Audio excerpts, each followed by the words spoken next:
Hey guys, so got a very special friend of mine on. He's a powerhouse in the octagon. He began his career as a high school amateur, boasting a record of 53-3. He continued his success in college, becoming an NCAA Division II champion with a 44-1 record. He has a professional MMA career of 20 wins and 3 losses, and he is the former UFC welterweight champion. He's the Tough 21 winner, and he's a friend of mine. Awesome human being and fighter. I don't want to say arguably. A lot of people say arguably. I'm going to say he's the best welterweight that ever graced the octagon, and we're going to go over that as soon as I introduce him. But it is Kamaru, the Nigerian Nightmare Usman. Give it up. Give it up. Thank you for joining me. How you doing, man? Now, Good. I'm gonna get this out of the way real quick. I call you Kush. I don't know if you like it. Can I call you Kamaru, Kush, Kamaru Dean? How am I speaking with you today? It's fine. You can call me that. I mean, it's a name that a nickname that um Mayhem started calling me. And hey, I don't even smoke, but All right, if he yeah, calls me that, all right. I'm gonna call you Kush just because I'm used to. I just don't. You never tell me if you like it or not. You just let me call you it. no, it's all good. I actually posted something on my Instagram the other day of the phases that I've been in, the many phases of so far of my journey, and how there's different nicknames and the transformation of each one. And so, yeah, that this is just one of them. The Kush was just Well, another a phase of it, even though I don't even smoke. from a boy to a man. So I'm gonna get right to it. From the rip, because look, me and you maybe for the last decade knew each other. I met you down in Florida, with the Black Zanes when you were helping Rashad get his camp together. But rarely, I've been watching you work. I've been watching you work for the past decade. Um, as a friend, as a fan, as everything, just from the outside. I'm a student of this sport as well. But when I asked you to join me on this interview today, I'm like, I don't ever like to bother friends about anything. I don't even like asking anybody for their time, but I'm like, let me just at least ask them. And then when you said, yeah, I was honored. And I'm like, let me go back real quick because I gotta double check. I already knew your body of work and what you've done in this sport. And, it wasn't even arguable. And people say arguably the best welterweight that ever graced the octagon. It's not even arguable because I just went back last night and I'm looking at Leon Rocky Edwards. I'm looking at Sergio Moraes, Amik Mill. I'm looking at Damian Maya, Rafael Dos Anjos, Tyrone Woodley, Colby Covington, twice Gilbert Burns, Jorge Masvidal. I'm like, my God, like, and here's how I can describe it. And man, I've had a tough roster myself, but I feel like these men, you're only as good as the kings you conquer, right? And these are kings. These are absolute cannons. Colby Covington, regardless of what people think about him, is an absolute savage inside of the cage. Jorge Masvidal, Damian Maya. I can describe it like this to people. You ask these guys, you started a marathon, you went to them, hey fellas, you want to go? And they all said, yeah. And they said, all right, run your best and we'll see who wins this race. You ran with them and you lapped them all twice. And I'm like, it's to do it once is like, okay, you did something great, beautiful. You did it twice on most of them. And I feel like you got bored. Maybe you got bored because it was just, I don't want to say it's getting too easy, but it was ridiculous kind of when you were doing what you were doing. It was ridiculous. I don't think you realized it. Do you ever sit back and like think about that body of work and like say, man, like what I've done? I feel like you always want to compete. Do you ever sit back and look at it? No, I no, I never sat back and looked at it because it's I'm never in that place. When you're in it, you're just working. You're just going, and you never really sit back and take a look and say, oh, you know what? let me see how this is going, or let me see how I did here. Like, that's one of those things they tell you is and it. You don't throw a punch out there and admire your work. You don't land a 1-2 and admire your work. You just, you land it and you keep going and move forward. And so I think that's kind of where I am. That was a good way to put it. I wouldn't say that I was bored. It's not boredom, but you do get to a certain place where it's, now it changes when you have really no challenges left and now you're recycling them. The motivation to train for a new guy just kind of changes to where you got to find something different. But it's been a fun ride, and it's not over yet. But we're happy to be where we're at for sure. Yeah, I mean, on top of that, for fans who don't know, and I'm interviewing Kamaru Usman. Well, I mean, in my eyes, people can argue all day, but the best welterweight there was, and the best welterweight there is, in the UFC. On top of that, we have the Black Panther. You're a father. You have businesses, you have restaurants, you have real estate. You're spinning plates, and people don't know that about you. Like, you share the fighter you are, and that we often do that because we don't want fans to look at us any other way, right? They want to see us as this badass motherfucker who goes out there and tears people up. They don't want to view us as a dad. They don't want to view us as an entrepreneur, and they damn sure don't want to view you as a Hollywood movie actor. But on top of all this that you're doing in the cage, these other things, these other plates you got spinning, mainly being a father, is like it makes what you do even more amazing. It makes it even more, like, I don't know, more superhero-esque. And it's funny because you played in a superhero movie. um of these hats, I mean, where's the challenge here? What's your biggest challenge when you're looking at all this and you're being pulled in every direction, like challenge wise? Where do you see the most problems, the most issues? The challenge, I would have to say, just the time, um, balancing. Excuse me, balancing all those different situations and scenarios.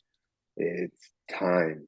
You only get 24 hours in a day, and so being able to balance being a dad, balance training, balance, you know, studying, balance trying to do business and to set yourself and your family up for some longevity, give you guys some room, and just that time. It doesn't really leave much time for yourself. It doesn't leave much time to where people say, "Oh yeah, we're taking a vacation here. We're going there." I'm like, what's that? you know, it's just there's not enough time.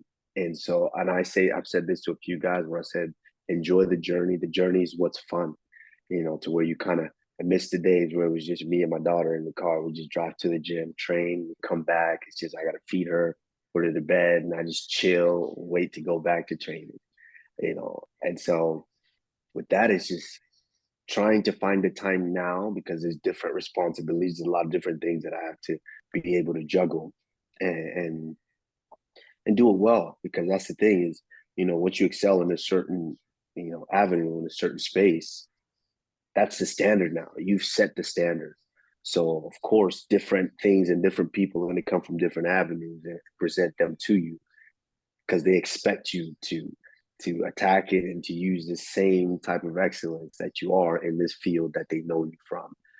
And so, that's what I would say is finding the time to be able to do all those different things and to do them well has been the biggest challenge. The time management. I feel you 100% on that one. I live and breathe by a saying I've always have, even when I was young. Just I always try to sum this sport up and keep it simple. It's train hard, never quit, right? So, like, kids would ask me this and that, and I don't have a ton of time. So if I could sum up in a few words, what to do to be successful, I say train hard and don't quit, because most people quit during the journey, and the journey gives you a lot of reasons to quit.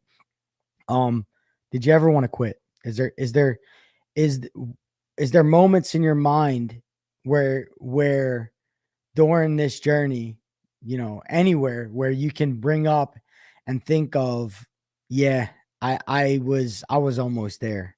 I was almost there, and I was selling myself, and I almost did it. And this is important to me, and it's important to anyone listening, because um it's easy to quit. It's the most accessible thing we can do during something, especially a life that's so difficult. The life that you chose was so difficult. So, is there anything that kind of comes up immediately and said, "Yeah, I was on my way out there"? Yeah, absolutely. Before I even before I getting even into the UFC, I got to a certain point where I found out I had gotten to 5-1, and the UFC, we had conversations with the UFC, and they said, "Yeah, we're gonna sign you, but we just got to find time and find a place for you." So just kind of sitting and waiting. Had no money. Found out, I sitting and waiting. I had no money. My daughter was, I think, 5 months old. I'm still living with Rashad. I'm like, That's Rashad. That's Rashad Evans. For anybody who's not listening, Rashad, yeah. I'm still right. living with Sugar Rashad Evans down here in Florida, and I'm just like, I'm a man. I can't be in another man's house for this long, in this couch, and not do something for myself. And I have a child now. I got to make something happen. And the UFC said they would sign me, but they still haven't signed me. So what do I do? I was waiting and waiting. Months and months went by, and I said, you know what? I'm just pick up an application. I'm gonna go join the police department. I'm gonna be a cop. And I was probably a week away from that, from actually turning that in. And then I get the call. Um, I'd heard about us potentially doing the Ultimate Fighter, but I didn't think it would happen. And I said I didn't want to do it. And then that week, Rashad comes home. He was on a trip. He comes home, and Rashad sits down with me and says, "Hey, we need you to do this for not just for yourself, but we need you to do this for the team, because it's team versus team and a first ever twist to the Ultimate Fighter, and we need you to get this done for us." And I was That was the cool. Bro. You saying that to me is crazy, because I remember having lunch with you, and in retrospect, seeing where you are today, and then having that, I think we were eating some kind of shitty sandwich on the side of Dixie Highway, and you were telling me, Ed, I think I'm done. I don't think the juice is worth the squeeze, was kind of the conversation we were having. And I'm not a good friend when it comes to that. I'm so unrealistically optimistic. I'll have you living on the street before I have you give up on your dream. Before I have one of my friends give up on their dream. I'm terrible. I'm too optimistic. I don't mind struggle. I don't mind suffering. I expect my friends to do it too, to a degree that I just can't have people around me give up on their dream. And I know, I don't even know what I said to you, but I know damn well I didn't tell you to be a cop. And I didn't agree with you. I didn't agree with you at all. I don't even know the conversation. I just know I wouldn't agree with something like that. But looking back, that's wild, because if someone's listening to this right now and they're thinking about getting pulled over by you versus watching you in the octagon raise a world title, or be a damn superhero on Black Panther, or do what you're doing, it's like, God, the small decisions we make in moments of emotion can lead us to be a world champion or lead us to mediocrity. And that right there is just like that old story where you just got to keep digging. And maybe in the next foot or two, you're going to find gold. You just got to put your head down and keep digging. And like, that's amazing to hear someone like you, someone who's been so successful, to say, yeah, I had my moments. There was moments where I wanted out, just like you out there who wants to quit. I had mine. As strong as I am, as confident as I am, and as much ability as I have, the moments are there, and I've had them. I've had them myself, but mine are important. Yours are today, and to overcome that and to watch what you achieved from that moment is like, I mean, it's surreal for me, and it's what everybody has to hear.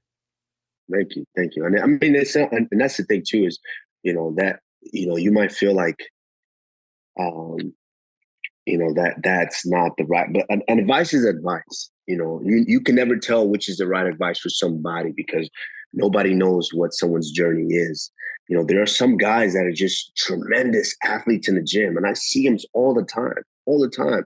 Guys that beat you up in the gym and make you look silly, and you're just like, wow, you can be the best. You can be somebody. And, they get out there and they just don't have it. It's different for everybody. Everyone's different. You never know. And that's the thing that I don't want to say I hated, but I was mad at for a little bit, but I also loved so much about Rashad Evans is the fact that Rashad was so optimistic. Rashad was always bringing people home, always bringing dudes to the crib. Oh yeah, this dude's got it. This dude's got it. Hope some dude and a dude like stay for like 2 weeks, and the type of team that we had, the dude will get chopped down that first week, and then the dude will never appear again. And I'm like, Rashad, bro, I'm like, you wasting this your time, bro. Why you keep bringing all these dudes in, and they get beat up, and then they leave? Yes, and even myself, I got beat up, but for me, it was like, there's no option. There's no other choice. We're going to make this happen. We're going to make this work. So I stayed, but that was the thing about Rashad. Rashad was always very optimistic. He was always bringing dudes home that he would want to give an opportunity to and trust. And I love that about him, but it's just all part of the journey. And that's it. Like, I feel like in this sport, it could be crabs in a bucket, right? We're all fighting for that spotlight. We're all trying to grab at it. We all want it on us, that we will all want it on us. And I think until you become a veteran and until you have a certain amount of wisdom, like Rashad has. Rashad reminds me of Rafiki from The Lion King. Like, I can go to Rashad about anything, and you know what I mean. He's Rafiki, like where Simba goes to him and he just tries to find. If you're trying to find your way, you go to Rashad Evans because the trials, the tribulations, and the wisdom he has is you can't buy that. So but I feel like, and even in myself, as you get older, you understand the real value is in sharing because the world's reciprocal. The more you give, the more you get. So when you put people on, because it's not only your obligation, but the way the world works is if I can help people out, then maybe I'm going to be okay. Maybe there's enough light to shine on everyone. So I think he understands that in his years. And maybe when he was young, maybe he wanted all the spotlight because we're young and we don't understand how the world works yet, but he gets it. And I just spoke with him yesterday. I never ever call up Rashad and have a bad conversation. Like, we probably over talk with each other because we enjoy the conversation, always get something out of it. Just like with you, whenever me and you talk, same concept. You're beyond your years. And I think it has a lot to do. The byproduct of who you are as a person is that you became a champion, not the opposite. Who the person you are and the character you have is why you're a champion and why you've been successful. And the people you surround yourself with. Them years, 2000, was it 2016? Is that when we were at the Black Zanes? 15. 15. I got there 12. So I was there from 12 to 15 is when I actually did the Ultimate Fighter and won that, and then the first fight in the UFC. And them years, I mean, I want to explain to people. When Kamaru got asked to be on the Ultimate Fighter for our team, at the time it was the Black Zanes. Our rival was ATT, American Top Team, and they were literally 3 miles down the street in Coconut Creek. At this time, Glenn Robinson and and Dan Lambert, the owners of the two teams, ATT and Black Zanes, hated each other with a passion. And instead of duking it out or suing each other in court, they said, you take your team and I'll take my team. And one of us, we're going to fight each other. And it wasn't like a normal Ultimate Fighter. They would come to our gym and we would fight them. And then we would go to their gym the following week and we would fight them. This was some street gang shit. And you did not want to lose in front of your friends because, like, this is high pressure, not millions of watching, just your homies, just your teammates watching in your own gym. It was, I remember the atmosphere and I remember the pressure that had to be on you, had to be on the other fighters at the time. I think Carrington Banks was in it. Like, we train at this gym. Now you're here to represent us. Don't go fucking losing to our rivals inside of our gym. Cause I mean, your teammates, that had to be, I know what it's like to fight in front of millions, you know, and know what it's like to fight for a world title. But for me, my funnest moments were fighting in small basketball gyms when I begun in front of my friends, having that close intimacy. That had to be for you like a really special moment that like you don't forget throughout your career, regardless of what you achieve. I mean, special moments. It was like at the time, it was just shit. I can't lose in front of my team, and pressure. We all understand pressure. You know, I've been in some big fights where I understand pressure, but this was like, and I was the first fight. Talk about pressure. Yeah. I was the first fight of the show. So I come out, I didn't even know people would be there. I just thought, okay, empty gym, a couple people, Dana, and we're good. I walk out, I see nothing but their whole team in the gym. I'm like, oh, and they're loud. And then I see my team. I'm like, what? Who let these people in here? Because they didn't tell me people were going to be in there. All of a sudden, we're in the cage, and I'm just, the heart's going a million miles an hour. I'm like, all right, let's do it. And being able to get through something like that, it's just, I mean, talk about preparing you for what's to come. You know, I think that right there, those are just milestones that definitely prepared me for some of the big moments that I've had inside the octagon. Yeah, and on the sides of them cages cheering you on at that time. I mean, you had Rashad Evans, you had Tyrone Spong, you had Alistair Overeem, myself, Michael Johnson, Anthony John. I mean, talk about baptism by fire and having to live up to a standard so early in your career is like, whoa, man. But also, like, having to live up to that standard is like, thank you. You know what I mean? I get to be encouraged by world champions right from the gate, and they believe and trust in me. You don't want to let that down. And I don't know, man, there's something about that that's magical that makes you compete to a level that you don't even know you're capable of. And I think you did that. You stepped up. You ain't want to lose for anybody. And you took charge and you became captain of that team.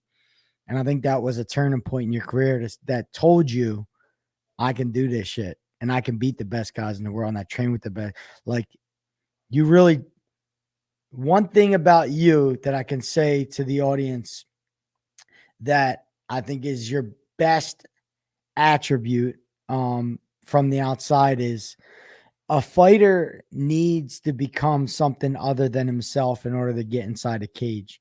You need to buy into the character that you're unstoppable, that no one on earth can fuck with you. And you are a dominant force, and you need to believe that and buy into that. And I feel like of most people that I've ever competed around or been around, you created that character and became it. You became it and you embraced it and you took it on like I've never seen anyone take it on. You did it quickly. You said, yes, I am this person. And I know it's not who you are. I know you're soft. I know you're a father. I know you're a good man, but you became the nightmare and you bought into it. and you let the whole world know I'm a fucking problem. And it was beautiful to watch for me, because just as like an actor, like a De Niro would become a different guy and everyone loved the character he played. I love the character you played. I love I love the Nightmare. I love that character. And you buy into him so well. um, how does how do you I mean, I've been there for your training camps, but what's that transformation like for you? Do you enjoy it?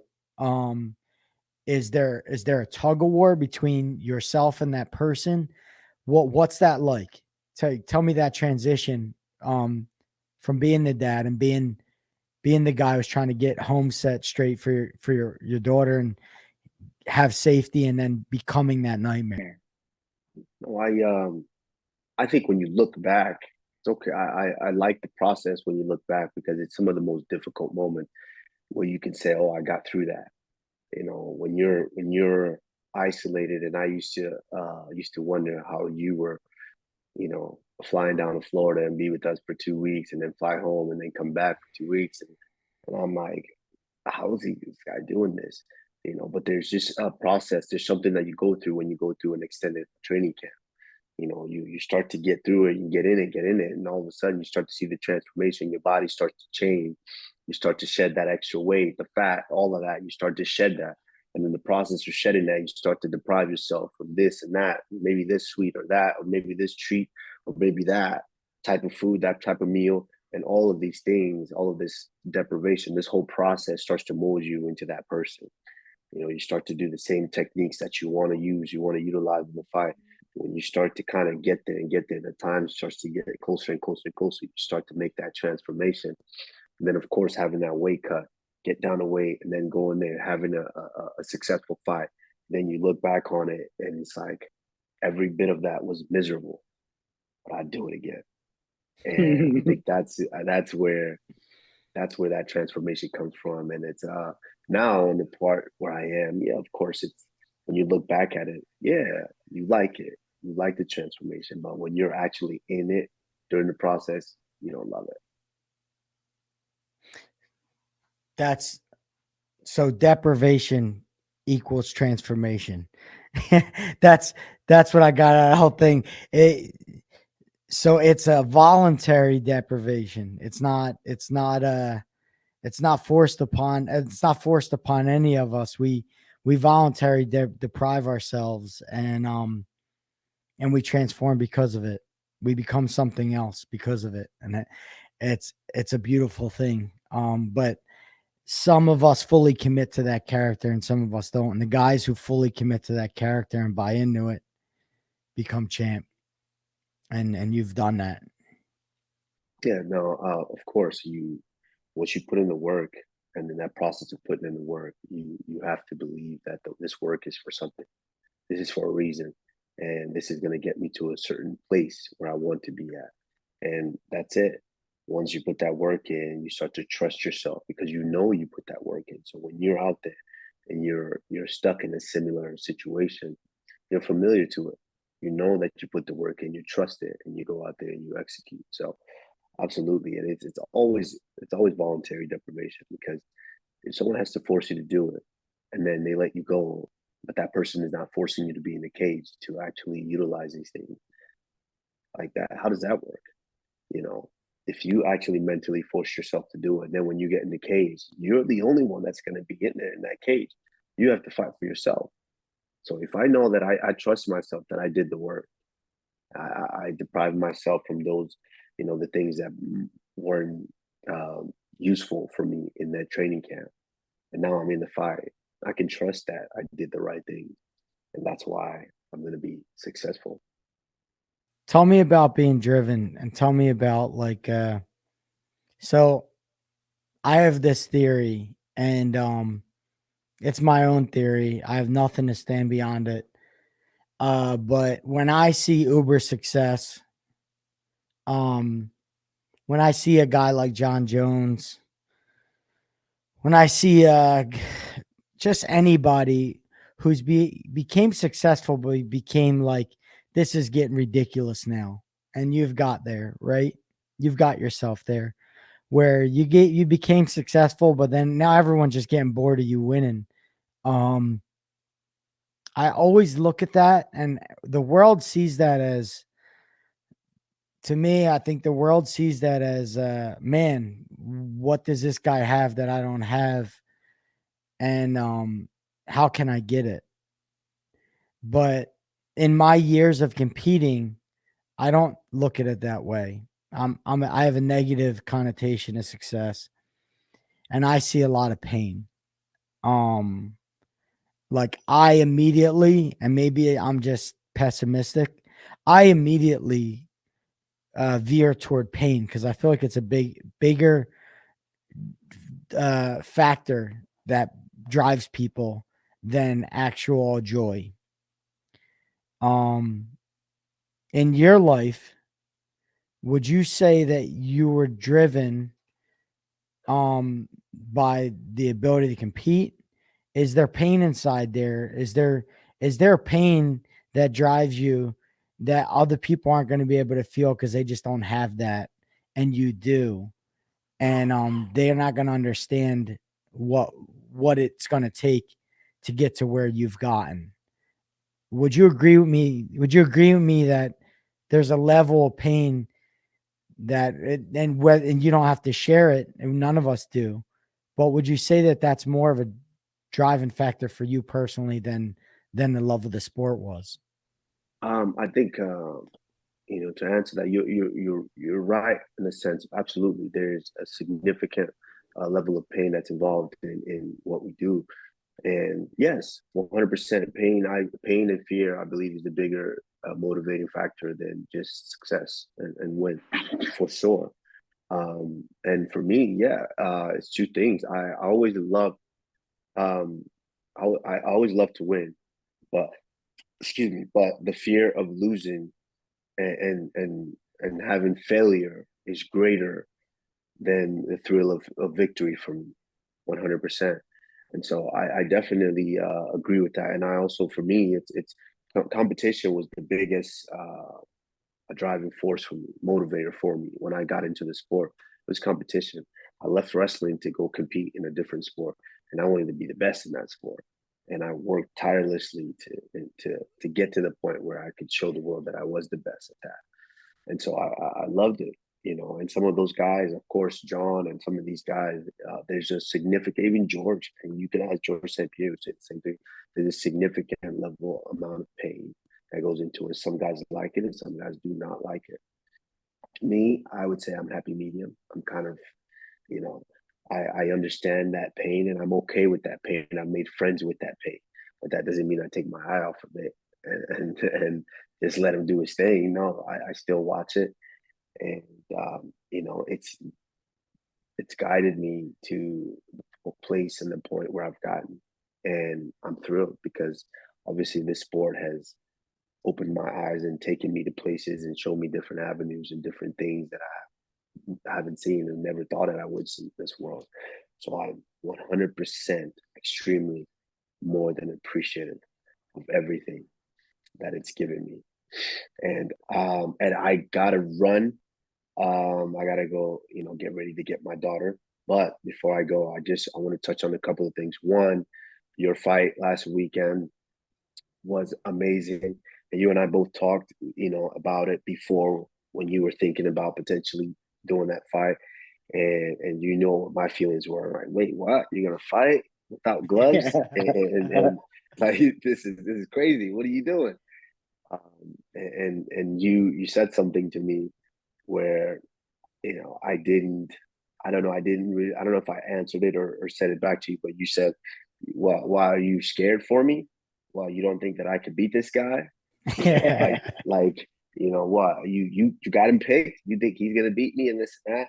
And for one, I love that. I love that chip on your shoulder, because that means that even though clearly, even though that I would never pick against you, I think in the back of your mind you felt that, okay, these people think this dude's gonna beat me, and so I gotta go harder, and that's a motivator. And I'm sure it motivated you to come out and do what you did. But of course, I wasn't picking against you. I want you to understand it was as a friend, when you love somebody and you care so much about somebody, you do anything for somebody. You know, you want to help them make the best and the appropriate and the easiest. And at a some point in our lives, we've been working hard and going through pain for such a long time. I want you to have a soft life. You know, of course, I want you to stay in shape, but I want you to be able to chill, go to vacations, eat whatever, drink whatever you want all the time. And so I think that's where that concern came from. But you went out in the fight, you did your thing, you looked incredible, you looked just like a tremendous, just a seasoned boxer. And I want to say, obviously, you put bare knuckle on the map. You showed. I've never. That was my first event watching him. But there's a lot of guys that play in the bare knuckle rules, because I think you can clinch with one hand and you can, you know, hit with rapid punches, short shots, and things of that nature. And there's a lot of guys that play to that rule, which is more, you know, great on them, more power to them. But you and Chad Mendes, and big shout out to Chad Mendes as well. You know, always been a fan favorite, a fighter that I love to watch. You guys put on a tremendous performance. You guys look like real boxers with no gloves. And I think you guys definitely put BKFC on the map for sure. And yes, before I go, I want to leave you with this. One thing that I always say, you know, if someone was to ever ask me advice or something, one thing that I would always tell someone is, it's a quote that I live by, and it's, if you fail to plan, you plan to fail. So any dreams, any goals, anything that you may have to do, you have to put together a plan. Because if you don't put together a plan, then how do you guide yourself? How do you know what you're doing? If I never plan to, I'm going to drill this so many times in this day, in this week, in this month, how do I know if I improve? If I just come in and I just do different things every different day and I don't gauge it, or I don't check on it. So that is my quote that I live by. If you fail to plan, you plan to fail. Thank you for that. I got to leave you. Appreciate you, bro. I love you, and we'll talk soon. I love you back, Kamaru. Thank you, man. Thank you so much. All right, my man.